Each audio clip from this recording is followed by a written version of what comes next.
Statistics are startling. Every 98 seconds, a man or woman is sexually assaulted in America. Not only that, the risk for sexual violence is 3 times worse for college-aged women.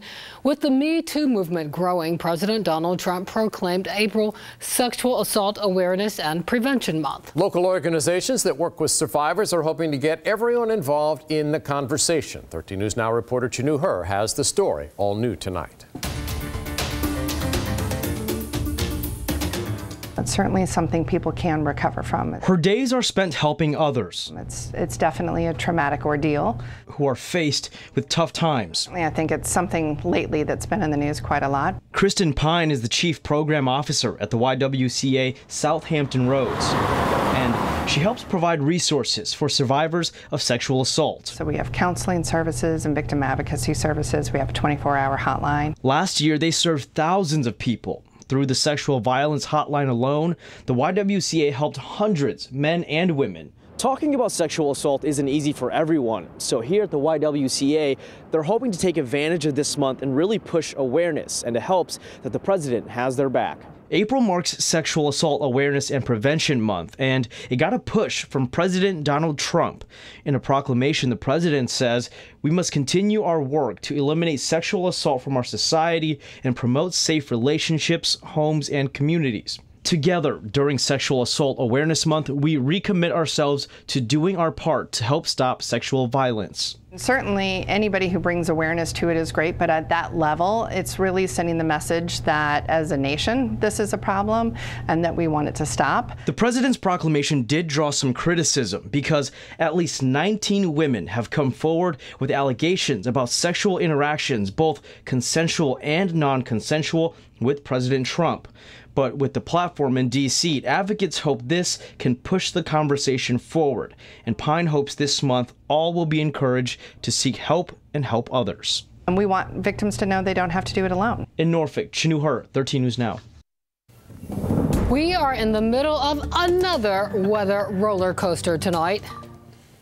Yes, we are. 60s this morning, 40s tonight. 70s tomorrow. Quite a roller coaster. Right. It has been, and this roller coaster is going to keep going this week. But let's talk about what we've had out there this evening. We have seen the clouds thicken up and a few showers showing up on radar. And again, most of this has been fairly light as we have gone through the evening, but there have been a few sprinkles and a few showers working their way off towards the east. The whole line is working northward, but the showers individually have been sliding eastward. So we have seen a few of those showers. They're starting to wane just a bit as we zoom in across parts of downtown Norfolk. We had a couple of sprinkles a little bit earlier. Now they're working their way over towards the Aragona and Bayside section of Virginia Beach. A couple other sprinkles off towards the north. And we've got a few more up here around Stevensville, and that'll likely affect areas of Middlesex County, as we're already seeing that right now around Saluda and over towards the east towards Deltaville. So a few showers moving through the northern neck as we go through the rest of the evening. But temperatures early this morning, we were in the 60s, and then we fell into the 40s by afternoon, and everybody in the 40s now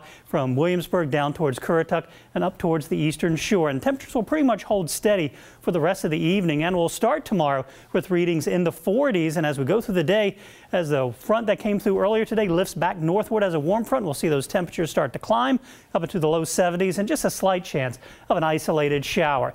Now by Wednesday, I'm tracking a better chance for some showers and thunderstorms and a big temperature drop this weekend. Details on that coming up in a few minutes.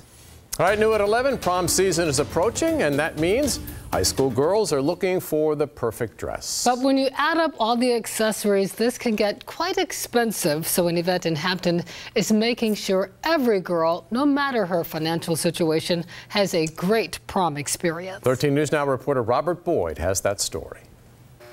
Well, growing up, most little girls want to be a princess, but not all their families have princess money. But this Saturday's event changes everything.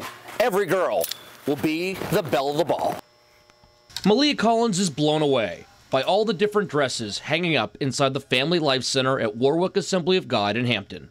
More than 5,000, and she can take home for free whichever one her heart desires. So, like this color, I love it. I'm not a pink girl, but it's gorgeous. So I would probably pick something like this. It's the second annual Heart of a Princess. Amy Jones started the dress giveaway. She says every girl should have the opportunity to look and feel like Cinderella on their prom. My mother was on low income. She couldn't afford a dress, so I didn't have a chance to go to prom. And then when my daughter was growing up, we couldn't afford it either. Jones says many of these dresses are brand new, valued at over $700, donated from bridal shops, while others are provided by members of the community. I wouldn't be going to prom if it wasn't for this. I wouldn't be going to prom. I'm ecstatic that I'm going to be able to go to prom and have a dress that I love, that I'm going to feel good in. Malia's mother says it's nice to see her daughter so happy without breaking the bank. It's far beyond the dress. It's an evening. It's for them to be a princess. That one's nice. So far, more than 100 students from across Hampton Roads have registered to receive dresses. Each student will be matched with a personal shopper who will coordinate the dress with all the other fun accessories.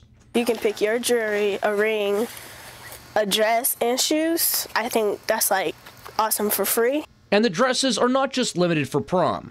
Anna Smith and Mariana Taylor Hill are in junior high. They're going to a formal, and they plan to sparkle. I wear like jeans, tennis shoes, and a shirt, but to wear a dress at this price, I feel amazing. Now, if there's anyone out there who wants to join in the magic and also be a princess, it's not too late. You have until Wednesday to register. For more information on that, go to our website, 13newsnow.com. In Hampton, Robert Boyd, 13 News Now. And it's official. Senator Tim Kaine is running for re-election. He made the big announcement tonight in Richmond. I cannot put it into words how much I love kicking off my campaign to be re-elected to the Senate right here in my hometown, right here at Maggie Walker High School. In the last CNU Wasson Center poll, the Democrat came out substantially ahead in hypothetical matchups against each of the leading Republican candidates, beating State Delegate Nick Freitas by 23 percentage points, and Minister E.W. Jackson and former Trump for President Virginia campaign chairman Corey Stewart by 24 percentage points. The poll was conducted before retired Major General Ben Mississauga joined the contest. Well, tonight the GOP is reacting to the news. Garen Shipley, spokesperson for the Republican National Committee, responded to Kaine's announcement, saying in part, the Clinton-Kaine campaign spent all of 2016 telling everyday Virginians that they were deplorable. And even now, Hillary Clinton says that places that didn't vote for her are backward. Places like Virginia Beach, the Shenandoah Valley, and Southside Virginia aren't likely to forget what was said about them. Developing story in Hampton Roads is getting national attention. An inflammatory Facebook post by an account called Virginia Beach Republicans draws comparisons between the gun control debate and the Holocaust. As you can see, the first line reads, quote, to all the kids that walked out of school to protest guns, these are the shoes of Jews that gave up their firearms to Hitler. Page is maintained by James Cohen, who tells 13 News Now that it's his right to post what he chooses. Freedom of speech. That is something that it's God-given, but it's protected. I was like, yeah, it's a hot issue, but sorry I blew it up. No, I'm not, because I got more people talking about this issue. Republican State Senator Bill DeSteff says the Facebook post does not represent the local GOP's opinion.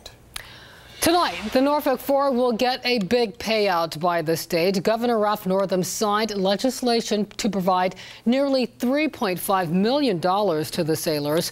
The Norfolk Four spent nearly 4 decades in prison collectively for crimes they did not commit, and another collective 30 years after release under highly restrictive parole and sex offender registry conditions. Well, tensions remain high in Sacramento over the deadly police shooting of an unarmed black man. Sheriff's Department just releasing new video showing one of their vehicles striking a protester during a rally for Stephon Clark. Natalie Brunel has more on the video tonight from California. Back away from my vehicle. Protesters at a Sacramento rally for Stephon Clark Saturday night reeling after witnessing this. Oh my gosh! A Sacramento sheriff's SUV knocking down a grandmother protesting Clark's death last month at the hands of police. The SUV peeling away. You need to give us some space. Newly released video from inside both sheriff's vehicles at the scene revealing the moments leading up to and after the collision. Back away from my vehicle. The first SUV pulling away safely, the second striking the woman off the right side of the vehicle. She was taken to the hospital with minor injuries. There's a high likelihood that he did not even know that he collided with that protester. The California Highway Patrol now investigating as some protesters lash out, calling it another example of law enforcement acting recklessly. 2 weeks to the day after Clark was shot and killed by police. Show me your hands, gun! When he was unarmed. Sheriff's deputies calling the weekend's continued protests overall peaceful and productive. It's an unfortunate event that punctuated an otherwise fantastic evening. The woman who was hit by that sheriff's SUV is out of the hospital recovering. Her family telling ABC News she has hired an attorney. Natalie Brunell, ABC News, Los Angeles.